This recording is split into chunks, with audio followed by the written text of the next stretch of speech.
Hello दोस्तों। तो आज हम देखेंगे और पढ़ेंगे किसके बारे में ना, हमारा जो बेसिक इलेक्ट्रॉनिक्स है ना, तो बेसिक इलेक्ट्रॉनिक्स के बारे में आज हम पढ़ेंगे। ठीक है। और ये जानेंगे कि बेसिक इलेक्ट्रॉनिक्स होता क्या है असल में। अब देखो बेसिक इलेक्ट्रॉनिक्स क्या होता है, अगर ये जानना है तो ऐसा मान लीजिए कि आप अगर कुछ भी कर लो, चाहे आप मोबाइल पढ़ लो, चाहे आप डेस्कटॉप पढ़ लो, चाहे आप लैपटॉप कर लो, कुछ भी कर लो, उसका चिप लेवल काम कर लो, तो आपको इलेक्ट्रॉनिक्स के बारे में जानना बहुत ज़रूरी है। क्योंकि जो भी कंपोनेंट, चाहे वो रेजिस्टेंस हो, चाहे वो आप कैपेसिटर हो, कुछ भी पकड़ लो आप, वो सब कुछ क्या होता है ना, आपका एक इलेक्ट्रॉनिक कंपोनेंट ही होता है।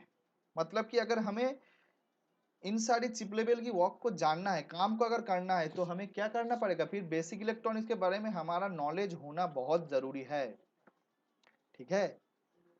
तो अब हम क्या करेंगे, अब हम आपको पढ़ाएंगे कि बेसिक इलेक्ट्रॉनिक्स की मेन फंडा क्या होती है, क्यों हम बेसिक इलेक्ट्रॉनिक्स पढ़ते हैं, और बेसिक इलेक्ट्रॉनिक्स को हमें पता क्यों होना चाहिए। ठीक है। तो ये सब कुछ हमें पढ़ना है, बेसिक इलेक्ट्रॉनिक्स के बारे में हमें जानना है बहुत कुछ। तो ये बात तो तय है कि अगर हमें आगे बढ़ना है या फिर कुछ करना है, तो बेसिक इलेक्ट्रॉनिक्स के बारे में जानना बहुत ज़रूरी है। तो देखिए यहाँ पर बेसिक इलेक्ट्रॉनिक्स जो है, बेसिक इलेक्ट्रॉनिक्स का दो भाग में बांटा गया है। एक है एनालॉग, दूसरा है डिजिटल। अब एनालॉग को और फिर 10 भागों में भागा गया है। जैसे पहले है एसी डीसी, फिर आता है रजिस्टर, फिर आता है capacitor, inductor, transformer, diode, transistor, MOSFET, relay, crystal. अगर आप डिजिटल पढ़ने जाएंगे तो डिजिटल में आएगा लॉजिक गेट्स और नंबर सिस्टम। ठीक है। तो इन सारी चीज़ों को जानने के बाद अगर हम चिप लेवल या फिर कोई भी काम करने जाए, जो भी हमारा चिप लेवल ओरिएंटेड हो, चाहे वो लैपटॉप, डेस्कटॉप, मोबाइल, प्रिंटर, किसी का भी हो, तो तभी हम काम को आसानी से कर सकते हैं। ठीक है। समझ में आ गया मेरी बात। अब देखो, हम अब पहले जब शुरू करेंगे, वो क्या शुरू करेंगे ना, एसीडीसी समझने, एसीडीसी को समझने की कोशिश करेंगे आप। पहले हमारा जो है वो टॉपिक क्या है, एसी और डीसी। ठीक है। तो एसी और डीसी को हम समझने की कोशिश करते हैं। चलिए पहले हम लिख लेते हैं कि एसी का फुल फॉर्म क्या है। जैसे एसी का फुल फॉर्म हो गया ऑल्टरनेटिंग करंट। क्या फुल फॉर्म हो गया, ऑल्टरनेटिंग करंट। और डीसी का फुल फॉर्म हो गया डायरेक्ट करंट। क्या फुल फॉर्म हुआ ना, डायरेक्ट करंट। तो इन दोनों का नाम से तो दोस्तों ये पता चल गया होगा कि आपको कि ये दोनों करंट के ओरिएंटेड चीजें हैं। जो भी हम इसमें समझेंगे वो करंट ओरिएंटेड है। अब सर आप पूछोगे कि सर करंट क्या होती है, तो यही बात तो हमको आपको बताना है कि करंट क्या होती है, करंट कैसे प्रोड्यूस होता है। देखिए, अगर हम डीसी और एसी कुछ भी देखें, तो हमारा जो पूरा का पूरा इलेक्ट्रॉनिक सिस्टम है ना, ये करंट से ही चलता है। जैसे एक इंसान को चलने के लिए खाने की जरूरत पड़ता है, तब मशीनों को चलाने के लिए हमें करंट और वोल्टेज की जरूरत पड़ता है। समझ में आ गया मेरी बात। अब देखो, अगर करंट की जरूरत है हमारे सामने, तो हम करंट के बारे में हमें पढ़ना है। जैसे यहाँ पर मैं आप दिखा रहा हूँ तुम लोगों को कि देखो, अगर हम डीसी सोर्सेस की बात करें तो ध्यान से देखना, ये जो है हमारे पास ये दो डीसी सोर्सेज है। ध्यान से देखो, ये दो डीसी सोर्सेज है। यहाँ पर हम कहते हैं इनको डीसी बैटरीज। क्या कहते हैं इनको, डीसी बैटरीज। जो ऊपर वाला है देखो, ऊपर वाला जो है वो है एक नॉर्मल बैटरी डीसी का, जिसका एक साइड है पॉजिटिव जो बड़ा वाला है, नीचे वाला है नेगेटिव। अगर डीसी बैटरी का पावर थोड़ा ज्यादा हो गया, वोल्टेज थोड़ा ज्यादा हो गया, तो हम नीचे ज्यादा वाला यूज करते हैं, ये नीचे ज्यादा वाला। सेम टू सेम, जो बड़ा वाला दाग है उसको हम पॉजिटिव कहते हैं, जो छोटा वाला दाग है उसको हम नेगेटिव कहते हैं। ठीक है। अब बैटरी को, एक्चुअली डीसी बैटरी ऐसा दिखता नहीं है, उसका सिंबल ऐसा है। जब हम जब सर्किट में इसको यूज करेंगे, तो इसको देखने वाला जो देखेगा ऐसा ही सिंबल है, हम करेंगे ऐसे ही सिंबल को देखेगा। ठीक है। समझ में आ गया मेरी बात। तो ऐसा होता है क्या, हमारा डीसी बैटरी ऐसा दिखता है। हम डीसी बैटरी देखते हैं कहाँ पर सर, देखते हैं, मान लीजिए आप अगर फोन की बैटरी देख लो, आप टॉर्च की बैटरी देख लो, सबके सब है डीसी बैटरी। ठीक है। अब हम आपको दिखाता है कि एसी सोर्स कैसा दिखता है। जैसे मान लीजिए जैसा डीसी सोर्स हमने देखा कि कैसा दिखता है, एक बड़ा वाला दाग हो गया, एक छोटा वाला हो गया, पॉजिटिव हो गया बड़ा वाला, छोटा वाला हो गया नेगेटिव, वो बन गया डीसी सोर्स। और अभी हमारे आपके सामने जो हमने बनाया है ये एक एसी सोर्स है। इसको अगर बेहतरीन तरीके से बनाया जाए कि एकदम असली कैसा दिखता है ये सोर्स, कैसे इसका सिंबलाइज किया जाता है, ये ऐसे इसको सिंबलाइज किया जाता है। ये हो गया आपका एसी सोर्स। ठीक है, तो हम नीचे लिख देते हैं इसको एसी सोर्स। ठीक है, अब सर एसी सोर्स कहाँ पर देखने को मिलेगा? जैसे डीसी सोर्स मैंने बता दिया, फोन की बैटरी मान लो, रिमोट की बैटरी मान लो, सबकी आपकी एसी सोर्स है, सब डीसी सोर्स है। अगर एसी सोर्स ढूंढने जाओगे तो एसी सोर्स कहाँ मिलेगा सर? एसी सोर्स आपको मिलेगा कहाँ पे ना, जैसे मान लीजिए डीसी सोर्सेस आपके सामने दिखाया जा रहा है। अब एसी सोर्स अगर आप ढूंढने जाओगे तो एसी सोर्स आपको कहाँ पर मिलेगा? जैसे फारक्का का आप ताप विद्युत केंद्र ले लो, जो आपका और भी कोई हाइड्रो प्रोजेक्ट प्लान भी हो सकता है, जो पानी से बनता है जो बिजली। ठीक है, जो जल विद्युत केंद्र होता है हमारा जो यहाँ पर, तो ऐसा ही होता है एसी और डीसी का बात। अब जैसे एसी में था हमारा क्या, एक पॉजिटिव ऐसे नेगेटिव। एसी में पॉजिटिव नेगेटिव नहीं होता, एसी में दो लीड होता है, एक होता है फेस और दूसरा होता है न्यूट्रल। फेस को हम लिखते हैं पी से, जहां पर मैंने हम लिखा है हमने, और जो न्यूट्रल है उसको हम लिखते हैं एन से। ठीक है, तो ऐसे हम क्या करते हैं, फेज और न्यूट्रल को समझाते हैं कि भाई ये देखो ये है फेज और ये देखो ये है न्यूट्रल। ठीक है, समझ में आ गया मेरी बात? अब देखो डीसी करंट को कैसे हम वहां पर तो दिखाया था कि एक डीसी बैटरी कैसा दिखता है, यहाँ पर बड़ा करके दिखा देते हैं हम आपको। देखिए एक डीसी बैटरी ऐसा दिखता है, इसका भी दो लीड है, एक है पॉजिटिव वाला लीड, दूसरा है नेगेटिव वाला लीड। ठीक है, जो बड़ा वाला लीड है वो जो बड़े वाला सिंबल के साथ जो लीड किया गया वो पॉजिटिव लीड है, और जो छोटा वाला है वो क्या है आपका, नेगेटिव। तो हमने यहाँ पर लिख दिया है पॉजिटिव, और छोटे वाले के साइड में हम लिख देंगे इसको नेगेटिव।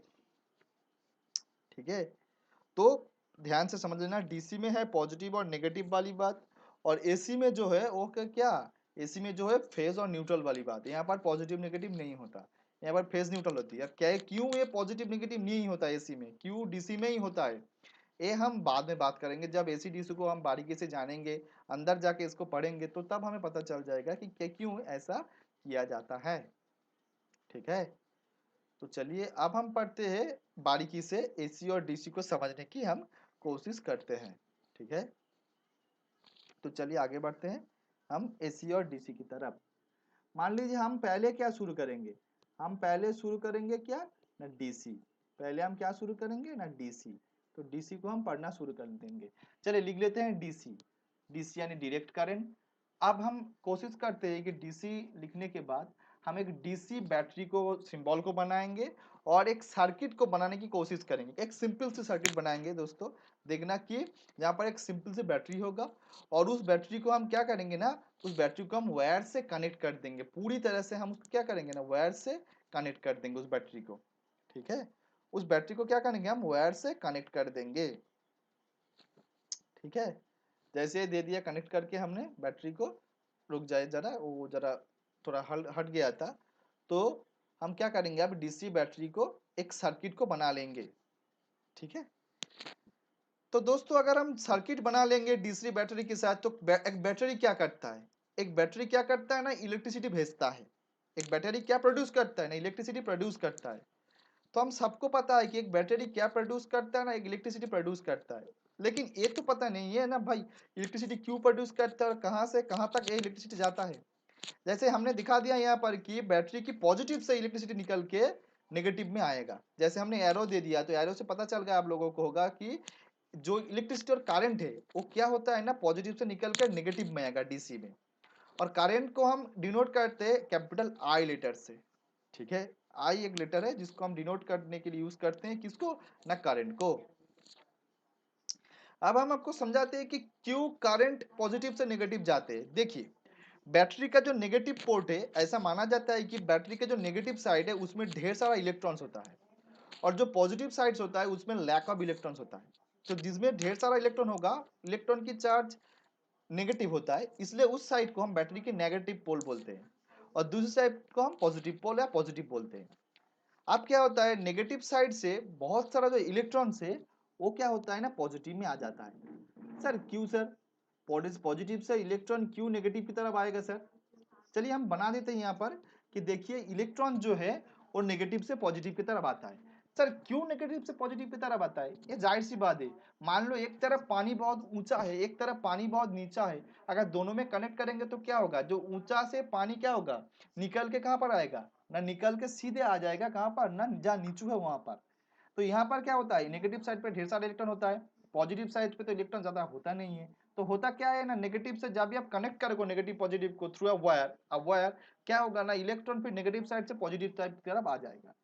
और जब इलेक्ट्रॉन नेगेटिव से पॉजिटिव की तरफ आएगा तब क्या होगा ना, पॉजिटिव से नेगेटिव की तरफ एक करंट नाम का एक एनर्जी का फ्लो होगा। मतलब करंट होगा एक एनर्जी जो कि इलेक्ट्रॉन की फ्लो की वजह से तैयार होती है। ठीक है, तो चलिए हम बना देते हैं पॉजिटिव और नेगेटिव, बैटरी का जो पॉजिटिव और नेगेटिव है वो भी हमने चलो बना दिया। तो आप लोगों को समझ में आ गया होगा कि कैसे एक डीसी में पॉजिटिव नेगेटिव होता है और कैसे हम पॉजिटिव से नेगेटिव की तरफ क्या हो पाते हैं ना, करंट को पा जाते हैं, और नेगेटिव से पॉजिटिव की तरफ इलेक्ट्रॉन की फ्लोज होता है। समझ में आ गया? तो जाहिर सी बात है एक डीसी सोर्स या डीसी बैटरी कैसे वोल्टेज को, कैसे करंट को भेजता है ये हमें पता चल गया। समझ में आ गया आपको? अब समझते हैं कि वोल्टेज क्या होती है। चलिए लिख दिए हमने वोल्टेज। समझता है वोल्टेज क्या होती है। देखिए वोल्टेज क्या है, कुछ नहीं, एक बैटरी को अगर इलेक्ट्रॉन को नेगेटिव से पॉजिटिव भेजना है और करंट तैयार करना है, करंट का फ्लो कराना है, तो उसके अंदर एक इंटरनल एनर्जी होना तो जरूरी है ना। तो वो जो एनर्जी उसके अंदर होता है ना, उसको हम कहते हैं वोल्टेज। यानी कि एक बैटरी के अंदर जो इंटरनल एनर्जी होता है उसको हम बारीकी से जानने की कोशिश करेंगे तो उसको हम बोलेंगे वोल्टेज। ठीक है, मतलब बैटरी का एक इंटरनल प्रॉपर्टी है वोल्टेज। अगर जिस बैटरी में वोल्टेज नहीं है वो कभी भी करंट प्रोड्यूस नहीं कर सकता। जिस बैटरी के वोल्टेज ही नहीं है वो कभी भी करंट प्रोड्यूस नहीं कर सकता। जैसे हम जब बाजार से खरीदते हैं ना बैटरी, तो उस पर लिखा होगा 5 वोल्ट का बैटरी, 6 वोल्ट का बैटरी, 7 वोल्ट का बैटरी, 9 वोल्ट का बैटरी। सर ये 5 वोल्ट 9 वोल्ट होता क्या है, 9 वोल्ट 5 वोल्ट होता क्या है? देखिए आसान सी बात है, ये 9 वोल्ट 5 वोल्ट होता क्या है ना, मान लीजिए आपके पास एक 9 वोल्ट का बैटरी है, मतलब उसके अंदर जो एनर्जी हो वो 9 वोल्ट का है। सर अब वोल्ट क्या होता है ना, वोल्ट होता है जो वोल्टेज होता है ना, उस वोल्टेज का यूनिट होता है। हर चीज को मापने के लिए एक यूनिट लगता है, जैसे हमने लिख दिया यूनिट। देखो अब वोल्टेज का यूनिट क्या होता है ना, वोल्ट। उसको हम सिंबलाइज कैसे करते हैं ना, कैपिटल वी से। उसका डिनोट करते हैं ना, उसको डिनोट करते हैं हम कैपिटल वी से। सो कैपिटल वी से हम वोल्टेज को डिनोट करते हैं। ठीक है, और जो यूनिट है उसका नेम है वोल्ट। समझ में आ गया? ठीक है, तो चलिए, तो अगर 9 वोल्ट का बैटरी है मतलब उसके अंदर की जो एनर्जी हो वो 9 वोल्टेज का है। अब वो क्या करेगा ना, वो बिजली को एक तरफ से दूसरी तरफ भेजेगा। ठीक है, समझ में आ गया शायद? चलिए अब हम आगे बढ़ते, तो वोल्टेज का फंडा क्लियर हो गया आपका। आगे बढ़ते, चलिए मैं एक बना लेता हूँ। क्या बना रहा हूं मैं अभी, मैं ग्राफ बना रहा हूँ। जैसे ग्राफ में होता है वर्टिकल लाइन, एक होता है हॉरिजॉन्टल लाइन। अब वर्टिकल लाइन मान लो, हॉरिजॉन्टल लाइन मान लो। जैसे ग्राफ में होता है X axis Y axis, X axis को हम बोलते हैं हॉरिजॉन्टल लाइन और वाई एक्सिस को हम बोलते हैं वर्टिकल लाइन। तो एक ग्राफ में दो तरफ की लाइन होता है, एक हॉरिजॉन्टल एक वर्टिकल। अब हॉरिजॉन्टल एक्सिस के बराबर अगर हमने टाइम को रख दिया, किसको रख दिया हमने, टाइम को। जैसे हम एरो दे रहे हैं, अभी एरो ड्रॉ कर रहे हैं, मतलब कि हम यहाँ पर क्या करने वाले हैं, अब टाइम को डिनोट करने वाले हैं। जैसे हमने टाइम को डिनोट कर दिया और एक्स एक्सिस और हॉरिजॉन्टल एक्सिस बराबर हमने टाइम को रख दिया, और वाई एक्सिस और वर्टिकल एक्सिस बराबर हमने क्या किसको रख दिया, वोल्टेज और करंट को। और वोल्टेज का हम पूरा नहीं लिखेंगे, जैसे वोल्टेज को हम वी से डिनोट कर देते हैं और करंट को आई से, वैसे ही हम लिखेंगे वी स्लैश आई। मतलब X axis Y axis, according to Y axis आपको क्या मिलेगा, वोल्टेज और करंट। अगर ऐसे रख के अगर ग्राफ में आप प्लॉट करोगे, सर एक किसका वोल्टेज किसका करंट है sir, sir DC voltage DC current है। यानी कि यहाँ पर हम जो वोल्टेज का बात कर रहे हैं वो डीसी वोल्टेज है, और जो करंट का बात कर रहे हैं वो क्या करंट है, डीसी करंट है। अगर ऐसे प्लॉट करें ना तो प्लॉटिंग करने के बाद हमें ऐसे स्ट्रेट लाइन मिलेगा, ऐसे हमें क्या मिलेगा, स्ट्रेट लाइन मिलेगा। ठीक है, तो ऐसे स्ट्रेट लाइन मिलेगा। मतलब क्यों ऐसा होता है, तो ये हमने क्या बना दिया सर, ये हमने बना दिया डीसी सोर्स का एक ग्राफिकल रिप्रेजेंटेशन। क्या बना दिया, डीसी सोर्स का एक ग्राफिकल रिप्रेजेंटेशन। जिसमें करंट और वोल्टेज कभी भी चेंज नहीं होता। एक ग्राफिकल रिप्रेजेंटेशन हमें क्या समझाता है कि डीसी में कभी भी करंट या वोल्टेज का कोई चेंज नहीं होता। आप बारीकी से देखेंगे तो समझ में आ जाएगा यहाँ पर कि जो डीसी वोल्टेज है जिसका ग्राफ है वो एक स्ट्रेट लाइन है, यानी कि टाइम एक्सिस के उसका जो डिस्टेंस है कभी चेंज नहीं होता, मतलब वोल्टेज और करंट का भी चेंज नहीं होता। तो ऐसा ही होता है डीसी वोल्टेज में, अगर 5 वोल्ट लोगे तो 5 वोल्ट ही रहेगा। हाँ ये बात है कि 2-3 दिन बाद वो घट जाएगा, लेकिन अगर हम 10 मिनट के लिए एक्सपेरिमेंट करें या 15 मिनट के लिए, कभी भी वो घटेगा नहीं। और हमेशा इसका जो करंट है पॉजिटिव टू नेगेटिव जाएगा, मतलब इसका डायरेक्शन का भी चेंज होने का कोई बात नहीं है यहाँ पर। तो समझ में आ गया मेरी बात, देखो मैंने क्या बोला, तो यही बात है। ठीक है, चलो तो अब हम आपको दिखाते हैं कि एसी के बारे में। ठीक है, तो डीसी का जो बात करना था हमने कर चुके हैं हम लोग।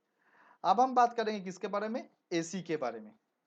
चलिए, तो हमारे आपके सामने एक डायग्राम लाया, इस डायग्राम के बारे में 2-3 मिनट बाद बात करेंगे। पहले हमें समझना है कि भाई एसी होता क्या है। देखिए, एसी के बारे में हमने थोड़ी देर पहले ही बोल दिया था कि इसका नाम है ऑल्टरनेटिंग करंट। अब डीसी में और एसी में डिफर क्या होता है, डीसी में और एसी में अलग क्या होती है। देखिए, डीसी में क्या होता है ना, आपको हमेशा पॉजिटिव टू नेगेटिव करंट का फ्लो मिलता है और नेगेटिव टू पॉजिटिव मिलता है इलेक्ट्रॉन का फ्लो। और चलिए हम अब एसी का एक सोर्स बना लेते हैं और देखेंगे कि इसमें क्या होता है। क्या इसमें तो पॉजिटिव नेगेटिव नहीं होता, इसमें फेज न्यूट्रल होता है। तो फिर देखेंगे कि इसमें कहानी क्या होता है। तो हम बना लेते हैं पहले। चलिए, एसी का एक सोर्स बना लिया हमने। एक तरफ लिख देते हैं पी, यानी कि ये हो गया आपका फेज। दूसरी तरफ हम लिख देते हैं एन, यानी होगा ये हमारा न्यूट्रल का साइड। ठीक है, तो देखिए, अगर अब हम एक काम करते हैं, फेज और न्यूट्रल को कनेक्ट करने की कोशिश करते हैं। ठीक है, तो चलिए, जैसे हमने डीसी में किया था ना, फेज और न्यूट्रल को एक वायर से कनेक्ट किया, तो पॉजिटिव और नेगेटिव को एक वायर से कनेक्ट कर दिया था, मतलब एक सर्किट बनाया था। वैसे यहाँ पर क्या कर रहे हैं हम लोग ना, फेज और न्यूट्रल को हम कनेक्ट कर रहे हैं एक वायर से। मान लीजिए कनेक्ट हो गया। अब क्या होगा सर, करंट कहाँ से कहाँ तक जाएगा। मान लीजिए पहले जब करंट का शुरुआत होगा ना, करंट और वोल्टेज कुछ भी कहें, तो वो फेज टू न्यूट्रल ही मूव करेगा। वो करंट फेज से न्यूट्रल तक उस करंट का मूवमेंट आएगा, लेकिन ये फिक्स नहीं होगा दोस्तों, ध्यान रखना मेरी बात। 1 या 2 सेकेंड बाद फिर से करंट क्या करेगा, अपना रुख बदल लेगा, अपना वे बदल लेगा, मतलब वो न्यूट्रल से फेज की तरफ आने लगेगा। यानी कि पहली दफा वो करंट जाएगा फेज टू न्यूट्रल, और कुछ सेकेंड या मिली सेकेंड या माइक्रो सेकेंड के अंदर ये डिपेंड करता है उसके फ्रीक्वेंसी के ऊपर, फ्रीक्वेंसी हम बाद में बोलेंगे, तो न्यूट्रल से फेज की तरफ आएगा। मतलब कि एसी में डीसी की तरह डायरेक्शन फिक्स नहीं रहता, कभी फेज टू न्यूट्रल डायरेक्शन होता है तो कभी न्यूट्रल टू फेज डायरेक्शन होता है, और ये साइमल्टेनियसली होता रहता है। ये बात नहीं कि 1 मिनट बाद क्या 2 मिनट बाद होगा, नहीं, साइमल्टेनियसली एक एक फिक्स टाइम पीरियड के अंदर ये चेंज होता रहता है। और उसके साथ साथ एसी का जो करंट और वोल्टेज उसका वैल्यू भी चेंज होता रहता है। ठीक है, उसका वैल्यू भी चेंज होता रहता है। चलिए, अब हम आ जाते हैं कि अगर एसी करंट और सोर्स वोल्टेज को अगर हम ग्राफिकली रिप्रेजेंट करें तो कैसा होगा। जो हमने जो यहाँ पर ग्राफ जो यहाँ पर आपको दिखाया है वो एसी एक वोल्टेज और सोर्स का करंट का ग्राफ ही है। मान लीजिए टाइम एक क्या देखिए, टाइम वर्सेस एम्पलीट्यूड का ग्राफ था, लेकिन हम एम्पलीट्यूड और टाइम का ग्राफ ना बना के अगर वोल्टेज और करंट का ग्राफ बना ले तो अभी एक ही ग्राफ आएगा, सेम टू सेम ग्राफ आएगा। मतलब यहाँ पर भी हम आई वर्सेस भी लिख लेंगे, आई और भी दोनों, यानी कि हम करंट या वोल्टेज जो एसी करंट, यहाँ पर आई भी क्या एसी करंट वोल्टेज है भाई। ठीक है, तो वाई एक्सिस यानी कि वर्टिकल एक्सिस बराबर अगर हमने बराबर हमने करंट और वोल्टेज को रख लिया, और हॉरिजॉन्टल एक्सिस बराबर अगर हमने क्या रख लिया ना, टाइम जोन को रख लिया, तो क्या हुआ ना, जो ग्राफ हमने हमको मिला, ये ग्राफ क्या है सर ना, ये एक एसी का ग्राफ है। ठीक है, और देखिए जो ये जो हमने दिखा रहा है ना, हमने एक फुल वेव का दिखाया है, जहां पर हमने क्रॉस किया है, मतलब एक अपर हम्प और एक लोअर हम्प, ये दोनों मिलाकर अपर हम्प और ये लोअर हम्प, दोनों को मिलाकर हमने क्या किया है ना, दोनों को मिलाकर हमने एक वेव क्रिएट किया है। जो अपर हम्प है इसका, जो अपर हम्प है ये क्रिएट होता है जब करंट फेज टू न्यूट्रल जाता है, और जो लोअर हम्प है, मतलब कि जो लोअर हम्प है ये क्रिएट होता है जब करंट न्यूट्रल टू फेज घूमता है।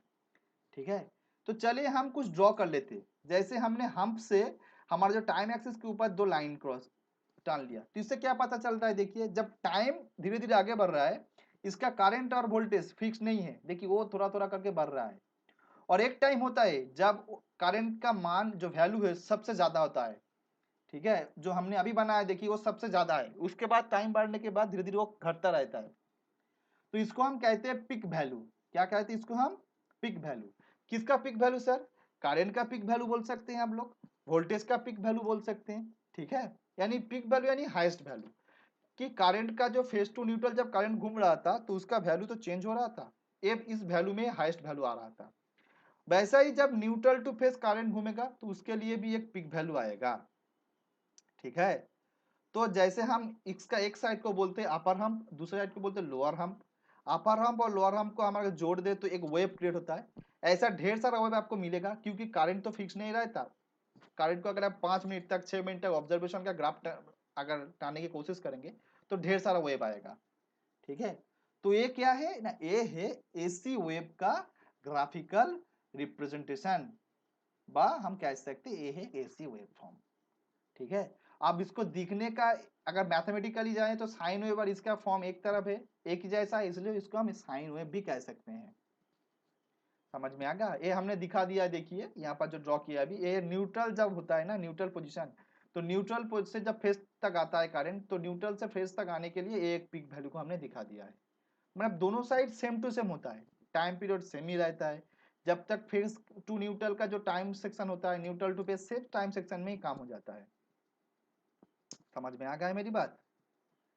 चलिए अब हम नेक्स्ट बात करते हैं। तो ये था एसी और डीसी का कहानी। अब हम किसके बारे में बात करेंगे? इतना टाइम तक तो हमने करंट के बारे में बात कर लिया भाई, लेकिन करंट को कैसे समझाए लोगों को, उसका भी तो एक यूनिट होना चाहिए ना। तो चलिए हम लिख लेते हैं करंट, और करंट के लिए एक यूनिट लगता है, उसको हम कहते हैं एम्पियर। करंट का क्या होता है यूनिट? एम्पियर। चलिए लिख लेते हैं एम्पियर, और उसको हम डिनोट करते हैं कैपिटल ए से। क्या डिनोट करते हैं उसको हम? कैपिटल ए से। अब हम इसको डिफाइन करते हैं कि एम्पेयर होता क्या है, ठीक है। चलिए लिख लेते हैं एम्पेयर होता क्या है। तो देखिए एम्पेयर क्या होता है? Flowing of negative charges, negative charges in 1 second, okay. तो इसका मतलब क्या होगा सर? चलिए, तो flowing of charges in 1 second, ये हमारे जो इन था वो हमने निकाल दिया, ठीक है। चलिए समझ में तो आ गया कि 1 सेकेंड में जितना ज्यादा नेगेटिव चार्जेस आपका एक साइड से दूसरे साइड तक जाएगा, साइड तक जाएगा, वही आपका करंट का एम्पेयर है। मान लीजिए हमारे पास एक डीसी बैटरी है, और उसका जो नेगेटिव चार्ज यानी कि इलेक्ट्रॉन हमारा नेगेटिव चार्जेस होता है। एक इलेक्ट्रॉन मान लीजिए 10 इलेक्ट्रॉन, 1 सेकेंड में कितना इलेक्ट्रॉन? 10 इलेक्ट्रॉन आपका बैटरी के नेगेटिव से पॉजिटिव की तरफ आता है। कितना इलेक्ट्रॉन आता है बैटरी के नेगेटिव से पॉजिटिव की तरफ? 10 इलेक्ट्रॉन बैटरी के नेगेटिव से पॉजिटिव की तरफ आता है, ठीक है। तो 10 इलेक्ट्रॉन बैटरी के नेगेटिव से पॉजिटिव की तरफ आता है जब, तो हम क्या करते हैं ना, फिर कहेंगे कि इसका जो करंट है वो होता है 10 एम्पियर। कितना करंट हम बोलेंगे उसका? 10 एम्पियर। समझ में आ गया एम्पियर? तो बस यही तक हमारा क्लास था। Thank you.